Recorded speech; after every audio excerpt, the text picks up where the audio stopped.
नमस्कार, आप सभी का दिल से स्वागत है। कर्मचारियों और पेंशन धारकों के लिए 3 बड़ी खबर। महंगाई भत्ता पेंशन को लेकर महत्वपूर्ण आदेश जारी। तो आइए देखते हैं खबर को विस्तार से।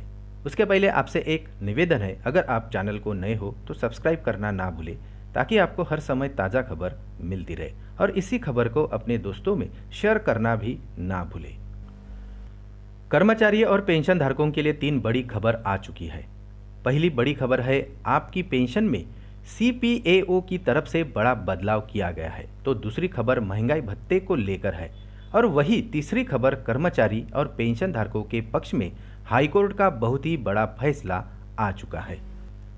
केंद्रीय पेंशन लेखा कार्यालय ने दिनांक 16/4/2024 को एक महत्वपूर्ण आदेश जारी किया है, और इस आदेश की कॉपी सभी बैंकों को भेज दिया गया है, और इसके अनुसार अब कार्रवाई करने के निर्देश भी दिए गए हैं।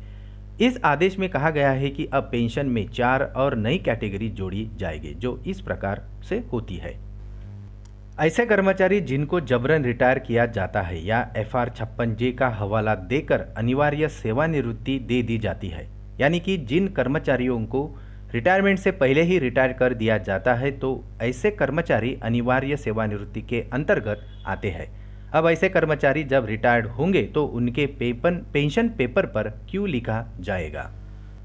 ऐसे कर्मचारी जो सेवा में रहते हुए भी किसी चोट के शिकार हो जाते हैं, जिनके कारण आगे ड्यूटी करने में वे असमर्थ हो जाते हैं, तो ऐसे कर्मचारियों को इनवैलिड पेंशन दी जाती है। अब ऐसे कर्मचारी जब रिटायर्ड होंगे तो उनके पेंशन पेपर पर आय लिखा जाएगा।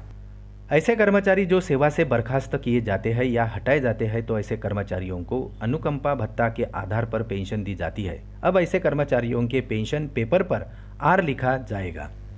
ऐसे कर्मचारी जो पहले केंद्रीय कर्मचारी थे, बाद में वे PSU या ऑटोनमस बॉडी या किसी अन्य संस्था में एब्जॉर्ब होते हैं, तो ऐसे कर्मचारियों को प्रो राटा यानी अनुपातिक के आधार पर पेंशन दी जाती है।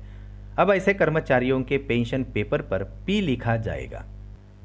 फिर मिलते हैं हमारे YouTube चैनल में बड़े अपडेट के साथ। तब तक के लिए नमस्कार।